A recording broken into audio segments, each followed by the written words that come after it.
I never thought my last days would feel like this. Sitting in my quiet living room, sunlight fading through the curtains, wondering if my own sons would destroy each other once I was gone. You spend your whole life raising children, teaching them right from wrong, hoping that when you're no longer here, they'll carry your values forward. But as I got older, I realized something about my boys. They didn't see eye to eye, and when it came to money, they weren't just different, they were enemies. My name is Margaret, I'm 78 years old, and for most of my life I thought I had done everything right. I worked alongside my husband, raised 2 boys, kept a good home, and built a life many people around us admired. From the outside, it looked like the American dream. We owned our home outright, we had investments, savings, even a family business that provided for us and gave us a comfortable life. But behind closed doors, it was another story. My older son, Daniel, always believed that being firstborn meant the world owed him something extra. He was ambitious, smart, and he liked to remind everyone about it. He wore nice suits, drove expensive cars, and carried himself like he was already the head of the family empire. My younger son, Mark, was different, gentler, slower to chase wealth, and more focused on family and community. But he carried something else inside him: resentment. He always felt like Daniel overshadowed him, like no matter what he did, he'd never measure up. For years I tried to keep the peace between them. At Thanksgiving dinners, when Daniel made a snide remark about Mark not being successful enough, I'd quickly change the subject. At Christmas, when Mark rolled his eyes at Daniel bragging about his bonus, I'd smooth it over with another slice of pie. But deep down I knew when I was gone the gloves would come off. And lately I felt the clock ticking faster. My health wasn't what it used to be. Doctor's visits turned into hospital stays, and I could feel my body slowing down. I wasn't afraid of dying. I had made peace with that long ago. What I feared was leaving behind a mess that would tear my sons apart forever. That's why I called Mr. Harris. Mr. William Harris had been our notary and family lawyer for over 30 years. He helped my late husband and me with the purchase of our first property. He knew our family inside and out, and more importantly, he was someone I trusted to carry out my wishes exactly the way I wanted. When I told him what I feared, that Daniel and Mark would end up in court, fighting tooth and nail over every penny, I could see the concern in his eyes. "Margaret," he said gently, "if you leave things divided clearly, there's less room for fighting. But if you want to teach them something, well, we might need to structure this differently." And so we did. We spent hours drafting a will that wasn't just about money. It was about values, responsibility, and truth. I wanted to leave behind more than numbers on a page. I wanted to leave behind a lesson. The funny thing was, both Daniel and Mark already believed they knew what I was going to do. Daniel assumed he'd get the lion's share, being the eldest and the one who carried the family name. Mark, on the other hand, believed I'd even the score and give him more to balance out all the years he felt second best. They were both wrong. The day I told them we'd all be meeting at Mr. Harris's office, I could hear the tension in their voices. "Finally," Daniel said, sounding impatient, "we can get this sorted out." Mark sighed on the other end of the phone. "Yeah, Mom. Whatever you think is best." But I could tell what he was really thinking. "I hope you see me this time, Mom. I hope you finally see me." That night I lay awake in bed staring at the ceiling, wondering if I had done enough. Parenting doesn't end when your kids turn 18, or 25, or even 50. In a way, you're still parenting them until the day you leave this earth. And tomorrow I was about to do just that. Parent them one last time with the stroke of a pen and the words of a will. I closed my eyes and remembered my husband's voice from years ago, just weeks before he passed. He squeezed my hand and whispered, "Promise me, Margaret. Don't let the boys lose each other. Money comes and goes, but family, that's forever." I had promised him, and tomorrow I intended to keep that promise. When the morning came, the air felt heavy. I sat by the window sipping coffee, watching the rain tap against the glass, and thought, this is it. This is the day everything changes. Daniel and Mark didn't know it yet, but the truth they were about to hear would shake them to their core. They thought they were walking into Mr. Harris's office to claim their inheritance. What they didn't know was that they were walking into a lesson about family, about greed, and about the kind of legacy that doesn't come with a dollar sign. And as I stood up, grabbed my umbrella, and prepared to leave for the notary's office, I whispered to myself, God help them both when they hear the truth. When you're young, you don't think about legacies. You think about paying the bills, keeping food on the table, raising your kids, and maybe saving enough for a vacation once in a while. My late husband, Richard, and I never dreamed we'd one day have a sizable estate for our children to fight over. We were just two high school sweethearts from a small Midwestern town, chasing a simple dream. Richard was a mechanic by trade. His father had run a tiny auto shop, and when Richard inherited that little garage, it was barely keeping its doors open. I still remember the smell of grease and oil that clung to his clothes every evening when he walked through the door. I worked part-time as a secretary at a local insurance office, and together we pinched pennies, lived modestly, and dreamed about something more. It wasn't overnight, but little by little things turned around. Richard had a knack for business and people trusted him. He treated customers fairly, charged honest prices, and hired young men from town who needed jobs. Soon enough, that garage grew into something bigger. By the time Daniel was 10 and Mark was 8, Richard had turned the business into one of the most successful auto shops in the county. We weren't rich yet, but we were comfortable. Then came the housing market boom of the 80s. We invested in properties, nothing extravagant, just smart little purchases. A duplex here, a rental house there. We didn't gamble, we didn't splurge, but we planned carefully. Before we knew it, we weren't just the small-town mechanics family anymore. We were one of the most respected families in the community. People admired us, even envied us. But wealth doesn't just change how strangers see you. It changes how your own family does, too.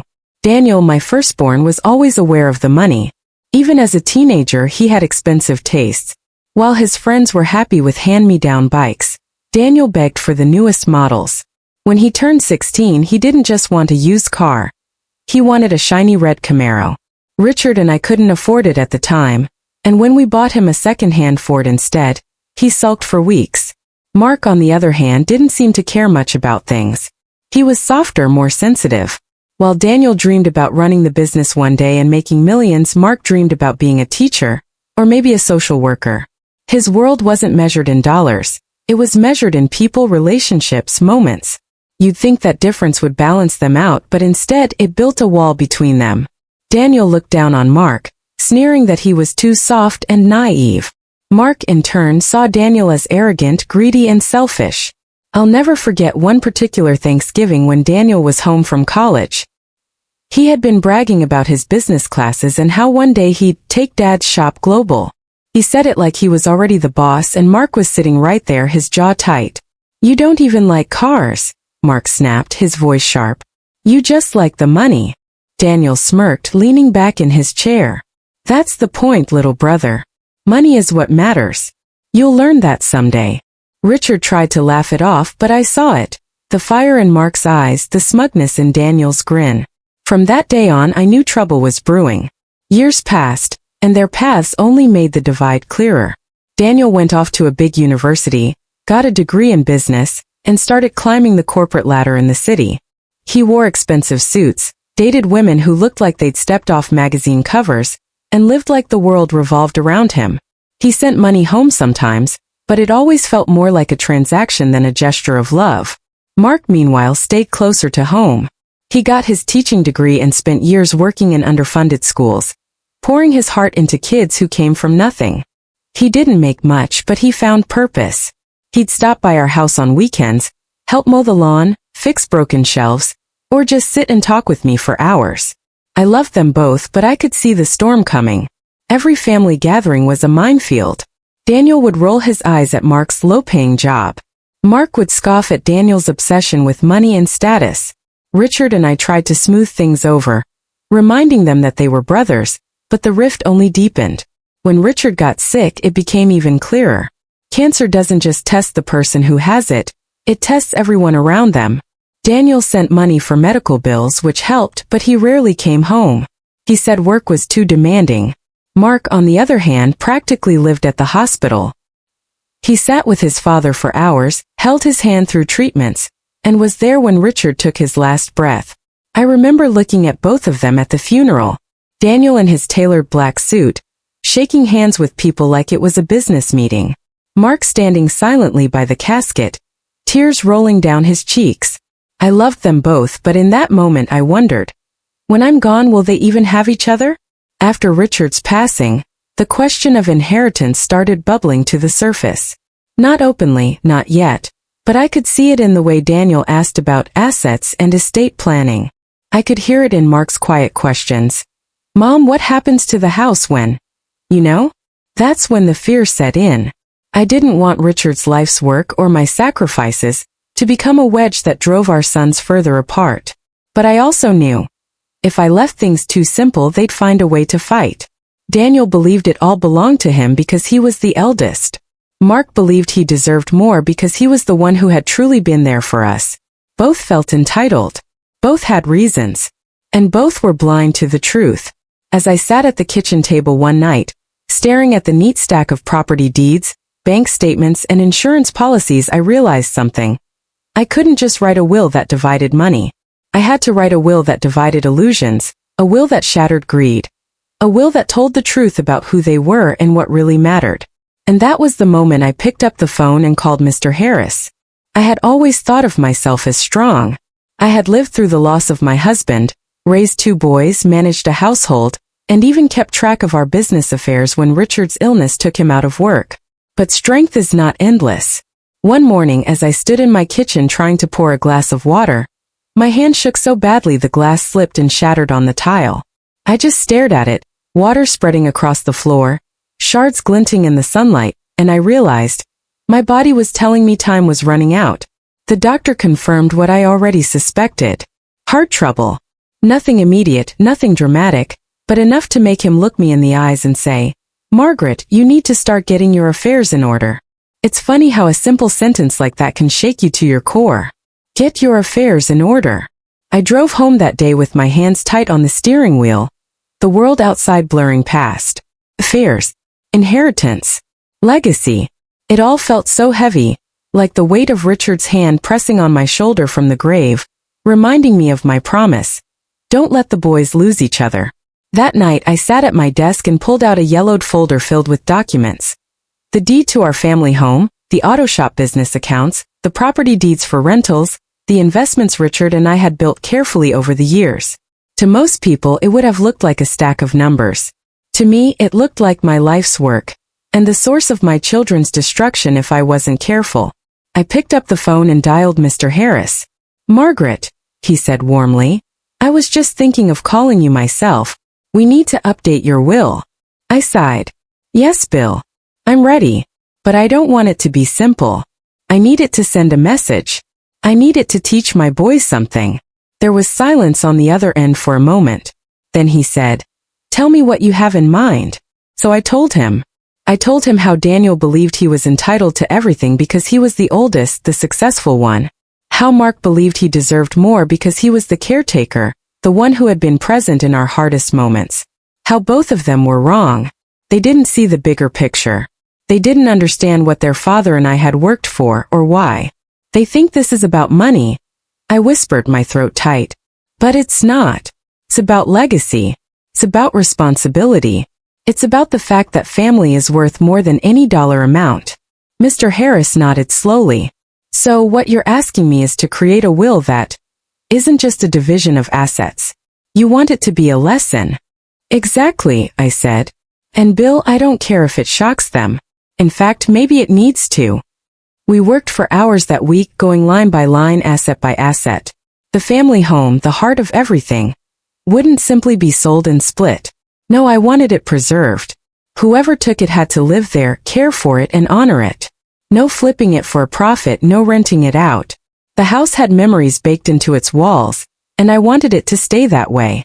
The auto shop, the business Richard had poured his life into, wouldn't go to Daniel just because he had a business degree. It would go to whichever son could prove within a year that he was willing to run it responsibly. Not for greed but for people. And if neither wanted it, it would be sold, and the proceeds donated to the scholarship fund Richard once dreamed of creating for kids who wanted to learn trades. The rest, our savings, our investments, the properties, they would be divided, yes, but not without stipulations. And a portion would go to charity. I wanted part of our life's work to go back to the community that had supported us when we had nothing. And then finally I added one more thing. A sealed letter. A personal message to my boys that would be read aloud only after the will. In that letter I poured out my heart, The story of their father's dying wish, my own fears, and my hope that they would stop seeing each other as rivals and start seeing each other as brothers again. When I slid that letter across Mr. Harris's desk, I felt a strange sense of peace. He looked at it, then looked at me. "Margaret," he said softly, "this is bold. It might make them angry." I smiled, though my chest felt heavy. If it makes them angry, so be it.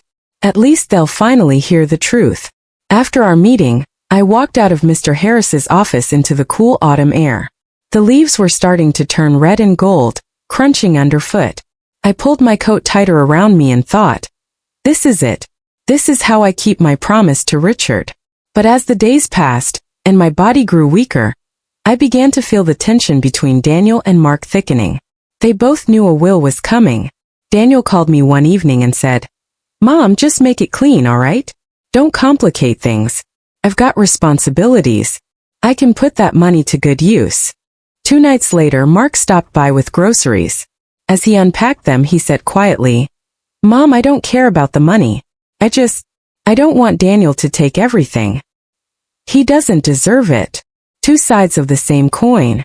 One blinded by greed, the other blinded by resentment. And me, caught in the middle, my heart breaking for both of them. As my health slipped further, I realized I didn't have time to hesitate anymore. The will was signed, the letter sealed, and the date set. I called both boys and told them, "Next week, meet me at Mr. Harris's office.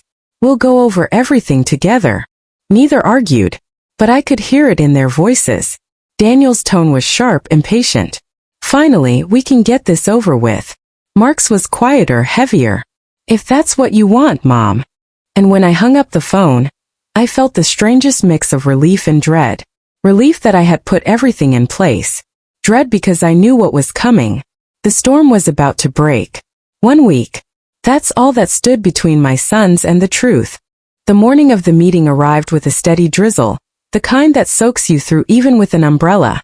I sat in the back seat of a cab, watching raindrops blur the city through the window, and my heart beat faster with every passing block. After months of planning, weeks of worrying, and years of watching my sons drift further apart, the moment had finally come. Mr. Harris's office sat in an old brick building downtown, the kind of place that carried the smell of polished wood and history. I had walked those halls many times before, signing documents with Richard by my side. But today felt different. Today my steps were slower, my breath shorter, my mind sharper than it had been in years. When I stepped into the lobby, I spotted Daniel immediately.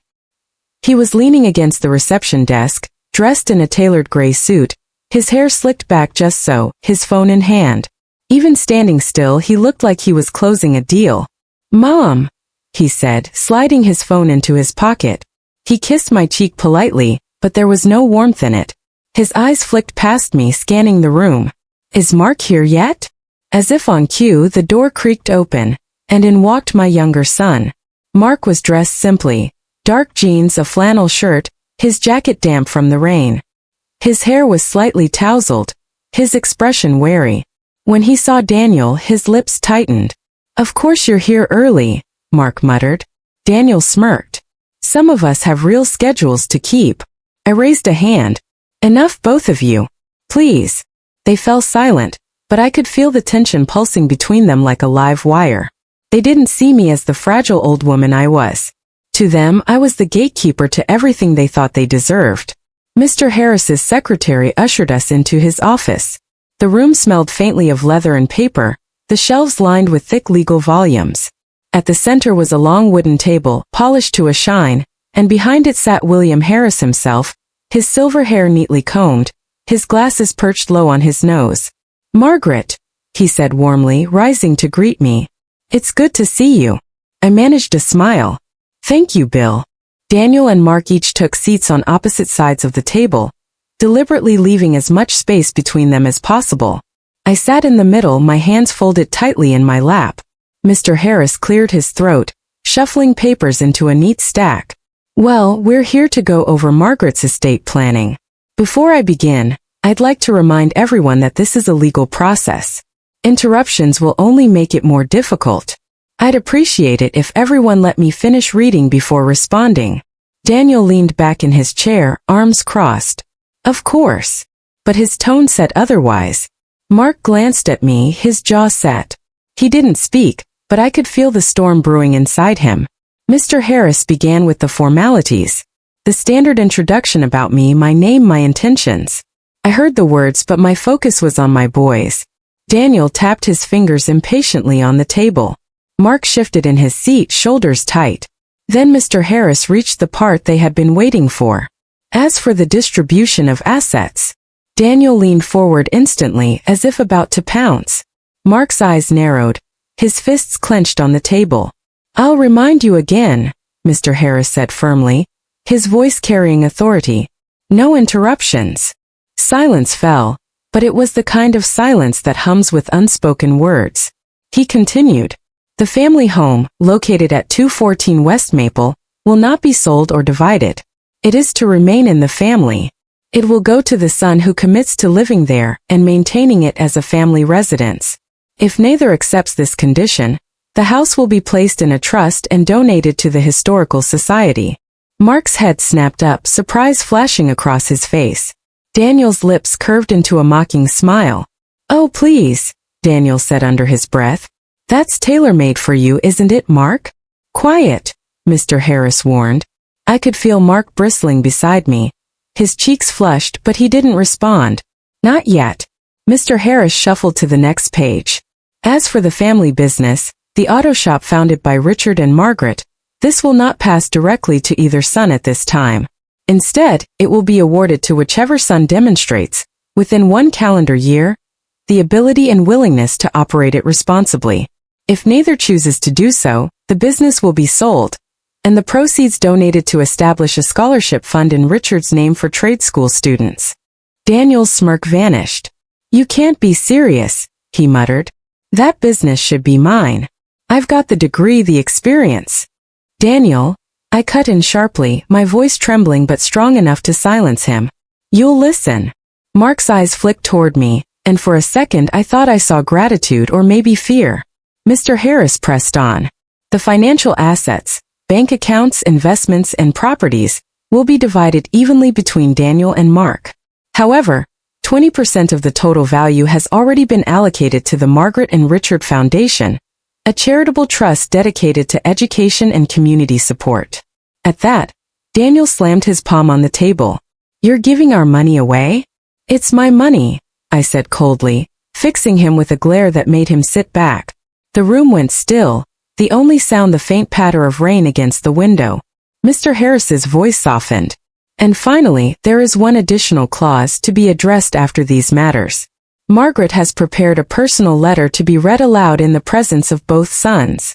I could feel Daniel's confusion hardening into anger, Mark's suspicion deepening into unease. They both stared at me as though I were a stranger. The weight in the room grew unbearable. I folded my trembling hands tighter in my lap and thought, they don't know it yet. But this is only the beginning. The air in Mr. Harris's office was so thick you could cut it with a knife. Daniel leaned back in his chair, shaking his head in disbelief, while Mark sat stiffly, staring down at the polished wood table as though he couldn't quite trust what he'd just heard. Daniel broke the silence first. "This is a joke, right?" His voice was sharp, rising louder with each word. "A condition for the house? A 1-year trial for the business? And 20% of the estate just thrown away to strangers?" He laughed bitterly. "Mom, what on earth were you thinking?" I kept my hands folded tightly in my lap, though my heart hammered against my ribs. "I was thinking about what matters," I said quietly. "I was thinking about your father's legacy, about the kind of men I hoped you'd be." Daniel scoffed. "Don't lecture me about Dad. I'm the one who actually has the skills to grow what he built. Mark doesn't care about the business. He barely cares about money. If you wanted to honor Dad, you'd hand the shop over to me right now." Mark's head snapped up, his eyes flashing. "You? Honor Dad? You weren't even there when he was sick. You sent checks and excuses while I sat by his hospital bed every night. You think Dad wanted someone who treats people like numbers to run his shop? He'd be rolling in his grave." Daniel slammed his fist against the table, making the pins rattle. "Don't you dare guilt me about that. I was working. Someone had to. Someone had to keep moving forward. Just because you play the martyr doesn't mean you deserve everything. Everything. Mark barked out a laugh. Daniel, I've never asked for everything. I just don't want to be treated like I don't matter. And that's all you've ever done. Make me feel like I'm second best, like I don't count. Their voices rose, clashing like storm waves crashing against rocks. Because you don't try hard enough. Daniel shouted. You could have done more with your life. But no, you settle for scraps and then complain when someone else actually succeeds. Success. Mark spat the word. If stepping on everyone around you and chasing money like a dog after a bone is success, then congratulations. You win. But don't call that honoring Dad. Don't call that family. I raised my voice sharper than I had in years. Enough. They both froze, their anger hanging in the air like smoke. My chest rose and fell rapidly, and for a moment, the only sound was the steady rain against the window. I didn't bring you here to tear each other apart, I said, my voice trembling but steady. I brought you here because I wanted you to see the truth. Both of you. Daniel leaned forward, his eyes narrowing. The truth? Mom, the truth is you're giving away what belongs to us. You're pitting us against each other like some twisted game. Mark shook his head. No, Daniel. The truth is that you're mad because you can't control this. For once, you don't get to dictate the outcome. Their words pierced me, cutting deeper than I wanted to admit. Mr. Harris cleared his throat, trying to steady the situation. Gentlemen, if you'd let me continue. But Daniel waved him off. Don't bother. I already know how this is going. Mom set this whole thing up to favor Mark. She's been babying him his entire life. That's not true, I said sharply. Really? Daniel shot back. Because that's sure as hell what it looks like. Mark's chair scraped against the floor as he pushed back from the table. His voice shook with fury. You know what, Daniel? Maybe I don't want any of it. Maybe you can have the money, the business, all of it. Because if this... He gestured wildly at the room, the papers, the tension hanging heavy between us. Is what family is supposed to look like, then I don't want it. The word struck me like a blow. My chest tightened, tears pricking at the corners of my eyes. Mark. But he wasn't finished. You've spent your whole life looking down on me, making me feel small. And I let you. But I'm done. If money is all you care about, then go ahead, choke on it. Daniel shot to his feet, pointing a finger across the table. You ungrateful little. Sit down, both of you. Mr. Harris's voice cracked like a whip, louder than I'd ever heard it. His eyes, normally calm and kind, burned with authority. This is not a playground argument. This is your mother's legacy. Show some respect. The room fell into a stunned silence. Daniel slowly lowered himself back into his chair, though his jaw was clenched so tightly I thought his teeth might crack. Mark sat stiffly, arms crossed, his chest heaving with restrained anger. Mr. Harris straightened the papers in front of him, his voice measured but firm. As executor of this will, I can assure you that every clause, every condition, every allocation was Margaret's decision alone. If you don't like it, that is your burden to bear, not hers. Daniel muttered under his breath. Unbelievable. Mr. Harris ignored him. There remains one final matter. The sealed letter Margaret has prepared. It contains her personal message to both of you, and it will be read aloud now, in her presence. My hands trembled in my lap. That letter carried my heart, my truth, the words I had never been able to say out loud without them erupting into arguments. As Mr. Harris carefully opened the envelope, the air in the room grew unbearably heavy again. Daniel shifted restlessly in his seat, his eyes narrowed with suspicion. Mark leaned forward, his knuckles white where they gripped the edge of the table. The storm between them hadn't ended. It had only paused. And as Mr. Harris unfolded the paper I thought, this is it. This is where they finally hear me. The envelope trembled slightly in Mr. Harris's hands, though he himself remained perfectly composed. I could feel my heartbeat in my ears, loud enough that I was certain Daniel and Mark could hear it too. They sat rigidly, Daniel's jaw tight with anger, Mark's fist still gripping the table like he was holding back a storm. Margaret, Mr. Harris said softly, your letter will be read aloud now. I nodded, swallowing hard.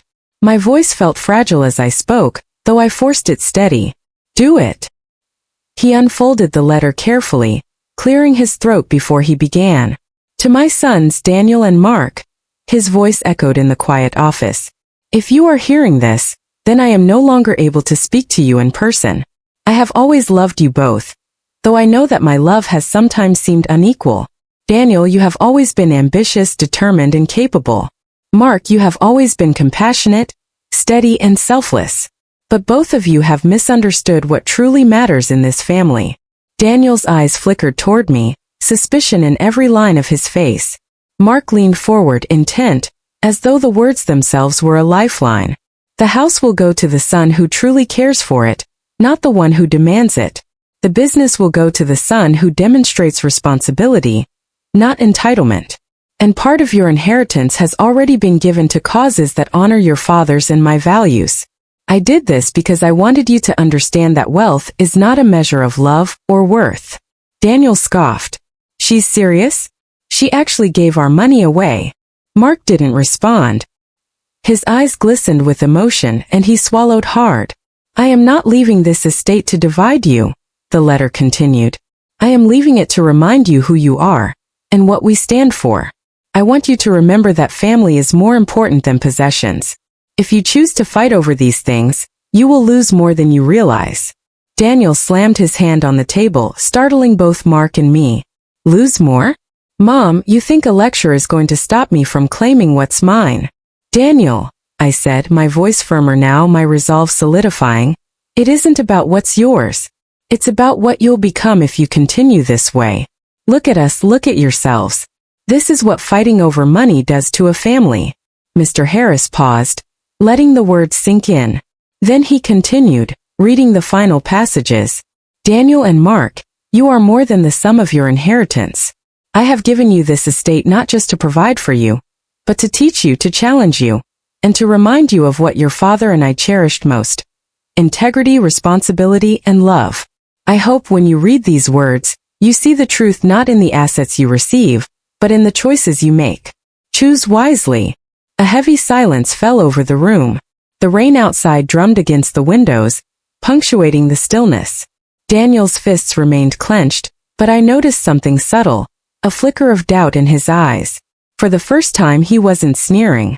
He wasn't plotting his next move. He was listening. Mark exhaled slowly, a mixture of relief and sorrow washing over him. Mom! His voice cracked. I reached out, placing a trembling hand on his arm. I know, Mark. I know. Mr. Harris carefully folded the letter, placing it back in the envelope. There are still the conditions of the will to finalize, he reminded them, but you've now heard Margaret's intentions clearly. Daniel's voice was quieter now, almost reluctant. So the house isn't guaranteed. The business isn't guaranteed. And some of our inheritance is gone. Yes, I said softly.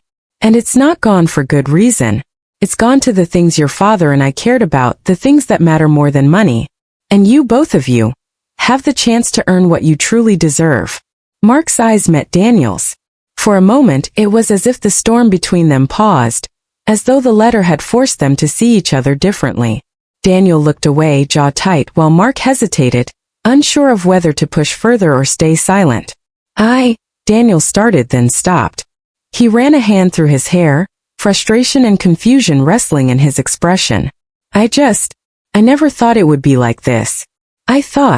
You thought money was the measure of everything, I said gently, but it isn't. It never was. The room was quiet again, but this time the tension was different. It wasn't purely anger. It was the kind of silence that carries reckoning. The uncomfortable pause before someone realizes that life, family, and choices matter more than greed. Mr. Harris cleared his throat again. The final instructions are clear.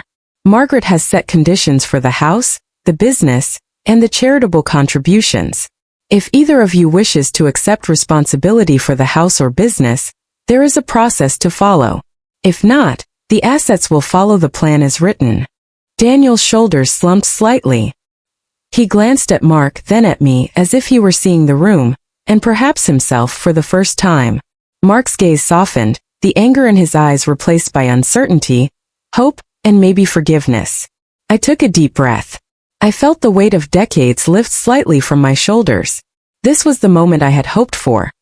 The moment my sons could finally see beyond their anger, beyond the money, to the heart of what truly mattered. And for the first time in a long time, I allowed myself to believe they might actually listen. After the letter was read, the room seemed to hold its breath. Daniel and Mark sat across from me, their faces pale, eyes wide, as though they were seeing me not as their mother, but as someone they had never truly understood. The anger in Daniel's shoulders had eased slightly, replaced by confusion and disbelief. Mark's usual tension had softened, though a quiet sadness lingered in his eyes. I cleared my throat, my hands trembling slightly as I folded them in my lap. "There's more," I said softly. "Things I haven't told you, not because I didn't want to, but because I wanted you to hear them now with clarity without interruption." Daniel leaned forward, almost reluctantly. Mark mirrored him, though his gaze never left me. "Your father and I began, we worked hard. Every single day, we built a life that we hoped would give you opportunities. But more than that, we wanted to give you values, honesty, compassion, responsibility. Money is nothing without those things." Daniel's jaw tightened. I thought this was about money. That's all I've ever known. "And that's exactly why I structured the will the way I did," I said gently. "Because if it had been just about money, it would have been simple. You'd have gotten what you thought you deserved, and Mark would have felt cheated. And you'd both have continued to fight long after I was gone. I couldn't let that happen." Mark swallowed, his voice quiet. "Mom, is that why part of the money went to charity?" "Yes," I said, nodding.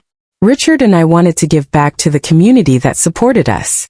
To honor the people who helped us when we had nothing. That money isn't gone, it's doing good. It's part of the legacy we wanted you to understand. That life is bigger than any bank account, and family is bigger than any inheritance." Daniel ran a hand through his hair, his eyes downcast.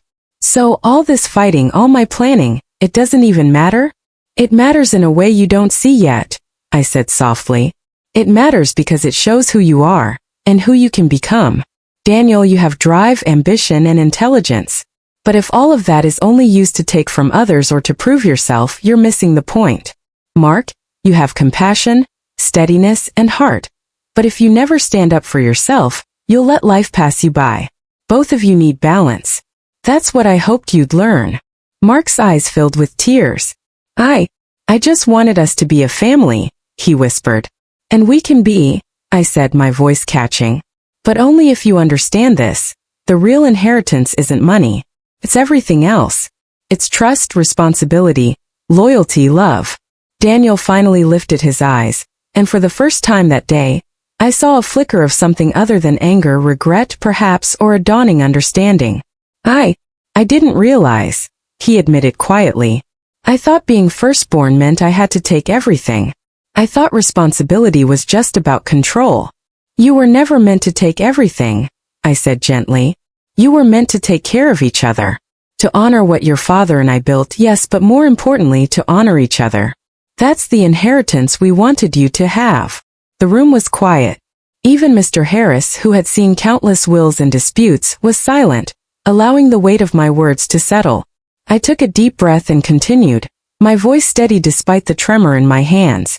"I have given away part of our estate already. I wanted you to see that life isn't just about what you can take. It's about what you can give.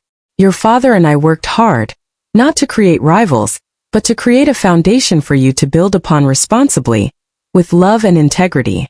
Daniel's lips pressed into a thin line. He didn't argue, didn't interrupt.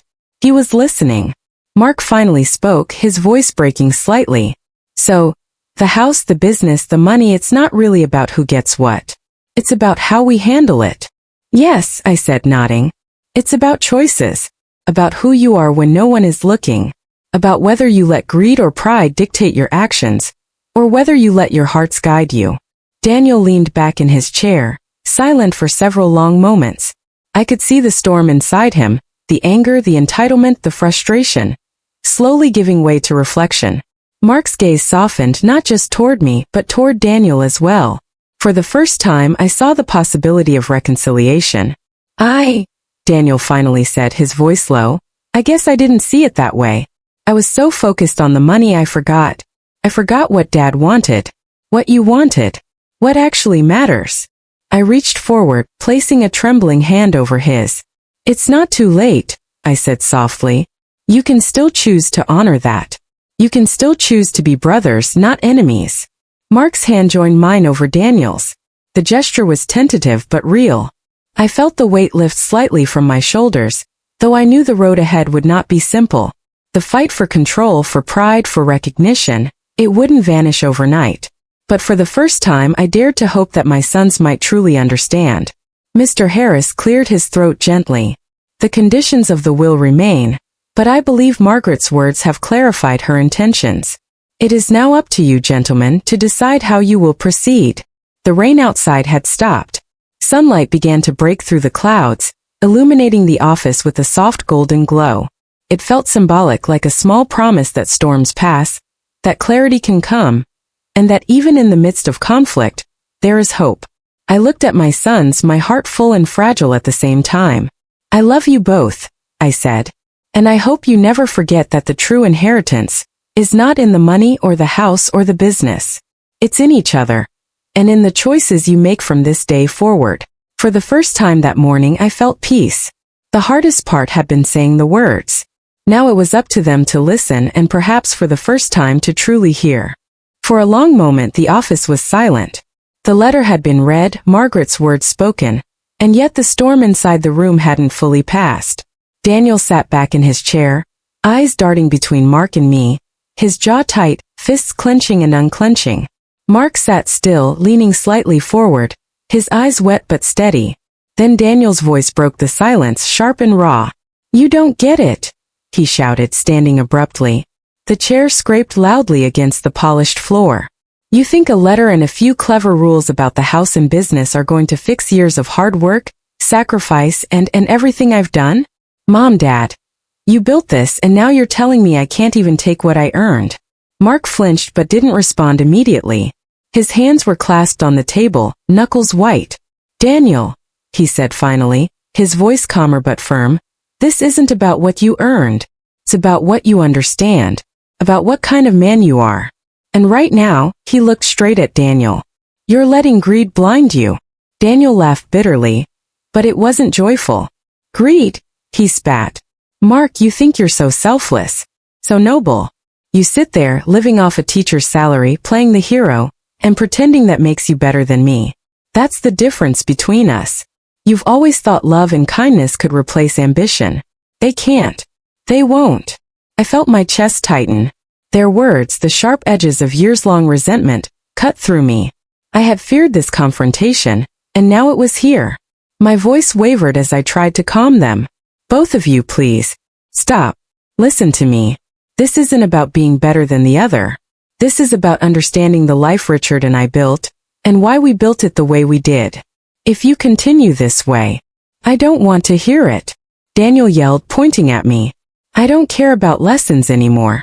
I care about what's mine. Mark finally rose as well, standing opposite his brother. Daniel, look at yourself, he shouted, his voice shaking. Is this really what Dad wanted? Is this the son he hoped you'd be? I've seen him fight, I've seen him struggle, and you? He gestured broadly. You're ready to destroy everything, even family, over money? The air between them was charged, almost tangible, like a storm waiting to break. I tried again, my voice trembling with urgency. You're both making a mistake. Stop. But neither listened. Daniel's chest rose and fell rapidly, his face red. Mark's eyes burned with frustration, pain, and exhaustion. They circled each other verbally, trading accusations, revealing old wounds, dredging up years of unspoken anger. Every insult, every accusation, every word felt like fire striking dry wood. You always take the easy way. Daniel shouted. Mom and Dad coddled you, made excuses for you, and you think that makes you better than me? Doesn't. You haven't earned anything. I've earned integrity. Mark shot back. I've earned honor. And if that means I walk away from your greed, then so be it. At least I can look at myself in the mirror. Their voices rang off the walls, echoing in the old brick office. Even Mr. Harris, who had remained calm and authoritative, shook his head slightly. Gentlemen, enough, he barked. But even his intervention couldn't stop the momentum of years of built-up resentment. For a moment I feared this would never end. I feared that all my planning, all my careful structuring of the will, would fail to teach them the lesson I had hoped. I felt tears sting my eyes as I whispered almost to myself, "Please see each other." Then something shifted. Daniel's fists unclenched. His chest heaved as he sank back into his chair, the fire of anger giving way to a flicker of exhaustion and doubt. He avoided my eyes, instead staring down at the polished wood, as if the weight of his mother's words was finally settling in. Mark, sensing the change, softened slightly but didn't lower his guard. "You hear what she's saying," he murmured. "It's not too late. You can still choose differently." Daniel's voice was quieter now, raw and unpolished. I don't know if I can." "Yes, you can," I said, my voice firm though my hands shook. "You've had the strength to fight, to climb, to achieve. You can also have the strength to understand, to forgive, and to become the man your father and I hoped you would be." Daniel's eyes finally met mine. There was no smugness, no arrogance, only a flicker of vulnerability. And then, slowly, hesitantly, he looked at Mark. For the first time in years, the siblings saw each other not as rivals but as brothers. Mark's shoulders relaxed, though his hands still rested on the table. I don't know if I forgive everything," he admitted, "but I want to try. I want us to be family again." Daniel nodded slowly, swallowing hard. I'll try to." It wasn't perfect. The tension still lingered, the scars of past fights and years of misunderstanding still there. But it was a beginning. For the first time in years there was a sliver of hope that they could move forward together instead of against each other. Mr. Harris watched silently, letting the moment unfold, then cleared his throat. "Margaret, the legalities are clear. Daniel and Mark have a choice, to accept the house, the business, and the conditions, or allow the provisions to follow the will's alternate plan. The decision is theirs." I nodded, a mixture of relief and lingering worry in my chest. "Whatever they choose, it doesn't matter as much as this," I said softly. "The true inheritance is what they've begun to see. Family, responsibility, and the ability to make choices guided by love, not greed." For the first time that day, I exhaled fully, feeling the storm around us start to break. The fight had been fierce, the emotions raw, but the lesson had begun to land. And that, I realized, was worth more than all the money in the world. The tension that had filled the room for hours began to loosen, not completely, but enough that the atmosphere felt less like a battlefield and more like the fragile calm after a storm. Daniel and Mark still sat across from each other, their bodies tense but quieter, their eyes avoiding the sparks of anger that had flown so freely earlier. Mr. Harris cleared his throat, breaking the silence. "Now that Margaret's wishes have been made clear, the next step is for you both to decide what you wish to do regarding the house and the business." Daniel shifted in his chair, his fingers tracing the edge of the polished table. He avoided eye contact with Mark for a long moment, then finally spoke, his voice low, hesitant. I think I understand now. Maybe I've been wrong." Mark looked up surprised. "You what?" "I've been wrong about a lot," Daniel admitted. "I focused on the money, the control, everything I thought I deserved. But listening to Mom, seeing the way she sees us, I get it now. It's about responsibility, about choices, about family." Mark's expression softened, though his eyes still carried caution. "So what are you saying? About the house, the business?" Daniel exhaled slowly, the weight of his admission heavy but real. "I'm saying, I'm willing to step back from the house. I'll let you have it, Mark. I want you to take care of it. Keep the family home alive. That was always more important to Mom and Dad than anything else." Mark blinked, taken aback by the unexpected offer. I don't know what to say." "You don't have to say anything," Daniel replied. I want to try. I want to do right by them and by you. And I hope maybe you can forgive me." Mark felt a lump in his throat. After years of feeling overlooked, ignored, and judged by his brother, this sudden gesture of humility and understanding felt almost unreal. But he saw sincerity in Daniel's eyes. He took a slow breath. I forgive you, Daniel. And I want to try too. I want us to be brothers again, not rivals." I felt tears sting my eyes, but they were not tears of pain. They were tears of relief, of hope, of seeing the possibility of healing I had prayed for. I reached across the table, touching each of their hands in turn. This is the beginning, I said softly. Not the end, but the beginning of what I always hoped you'd become. Mr. Harris cleared his throat again, bringing us back to the legal matter at hand. With that understanding, the house will be transferred to Mark under the conditions stated in the will. The business remains open for either of you to operate responsibly. You have 1 year to demonstrate your ability to manage it, after which the trust will decide the final ownership. And as Margaret indicated, a portion of the estate will remain allocated to charitable contributions. Daniel nodded, silent for a long moment. Then he spoke again, his voice calmer now, tinged with determination. I'll focus on the business. I'll try to do it the right way. Not for money, not for power, but because it matters, because it's part of what Mom and Dad built. And because I want to prove I can handle responsibility, not just ambition. Mark's lips curved into a small tentative smile. And I'll focus on the house, keep it as it should be, honor our parents. And I'll support you, Daniel, if you really mean it. We can do this together. The room felt lighter somehow, as if the weight of years of conflict had begun to lift.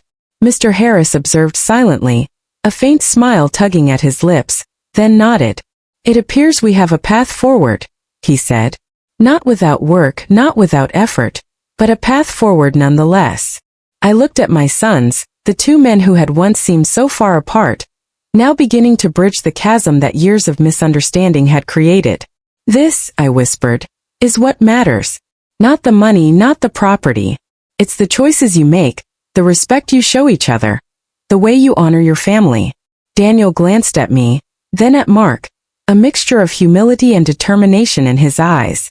I want to do this, he said simply. I want to make it right. Not just because Mom and Dad said so, but because it's the right thing to do. Mark nodded, a sense of relief washing over him. Then we'll start here. Together. No more fighting, no more resentment. We'll figure it out step by step. I took a deep breath, letting the words sink into the space around us. The storm had not disappeared entirely. There would be challenges, disagreements, and moments of tension ahead. But for the first time there was clarity, purpose, and the possibility of reconciliation. Mr. Harris carefully finalized the documents, signing off on the legal portions, while I sat quietly, feeling the weight of years of fear and uncertainty start to fade. My sons were not perfect, but they were beginning to understand what truly mattered. And that, I realized, was more than any will could ever provide. As we prepared to leave the office, Daniel and Mark exchanged one last glance. It wasn't just the look of brothers who had reconciled. It was the look of two men who had begun to understand the responsibility that came with the legacy they had inherited. The rain had stopped entirely, sunlight streaming through the windows, catching the polished surfaces of the office. I felt warmth flood my chest, a hope I hadn't dared to feel for years. This is just the beginning, I said softly. But it's a beginning I'm proud of, because it means you're choosing each other over the things that once divided you. Daniel and Mark nodded silently, a quiet understanding passing between them. For the first time in what felt like forever, there was peace. The sun had fully broken through the clouds by the time we left Mr. Harris's office. Its warm light felt like a promise, bathing the city streets in gold and casting long shadows across the sidewalks. I walked between my sons, Daniel on one side, Mark on the other, feeling a sense of peace I hadn't known in years. For a long time we walked in silence. It wasn't uncomfortable. It was reflective. Each of us was processing everything that had happened, the anger, the revelations, the lessons, the decisions. Daniel's usual confident stride was subdued, thoughtful. Mark's posture relaxed, the tension in his shoulders slowly dissolving. Finally Daniel spoke, his voice low but steady. I never realized how much I was missing. I thought inheriting the business, the house, the money, that would make me feel complete. But it doesn't. What matters, what really matters, is this. He gestured subtly to the three of us, to the family bond that had been strained but not broken. Mark nodded, a small smile forming on his lips. I get it now too. It's not about the inheritance. It's about being responsible, about honoring Mom and Dad, and about choosing each other over everything else. I felt a lump in my throat, tears threatening to spill. I've always wanted you to see that, even when it seemed impossible. Life isn't about taking everything you think you deserve. It's about giving, protecting, and growing together. And today, I finally feel like you understand. Daniel glanced at the family home in the distance, its familiar silhouette framed by the sunlit streets. I want to help with the business the way Mom wants. Not for money, not for control, but because it's part of what Dad and Mom built. And because I want to make it right for them and for us. Mark's eyes softened as he listened. And I'll take care of the house. Keep it the way it should be, a place for family. A place that reminds us of who we are and where we come from. We stopped at a corner cafe. A small place Dad had loved for its quiet mornings and strong coffee. I suggested we sit for a while. The three of us entered, the warmth of the room and the aroma of freshly brewed coffee embracing us. It felt ordinary, but in that ordinary moment, something extraordinary was happening. A bridge was forming between my sons, and I could finally see them as brothers again, not rivals. Daniel ordered a black coffee, Mark a latte, and I asked for tea. We sat at a corner table by the window, rain-soaked streets reflecting the sunlight outside. For the first time in years there was no tension, no fighting, no resentment. Just presence. Just family. I never thought I'd hear myself say this, Daniel began, swirling his coffee slowly. But I'm glad Mom made the will the way she did. It forced me to think about more than myself. To think about you, Mark, about family, about what Dad and Mom really wanted. Mark smiled faintly.